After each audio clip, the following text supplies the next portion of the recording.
To je kratek utrinek iz Schönbrunna, kjer se že pripravljajo za novoletne prireditve. Vidite, je kar veliko stojnic in moramo reči, da tudi so res izbrana in zanimiva darila.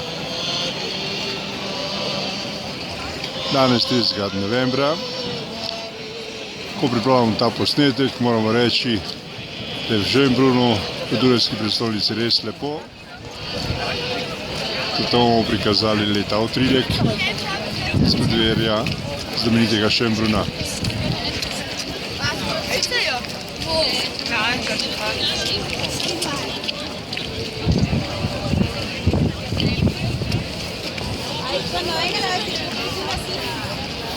Tukaj lahko slišimo tudi govorico različnih narodov in več kot tisoče ljudi, ki prihajajo sem v to dunajsko znamenitost nekdanje Avstro-Ogrske.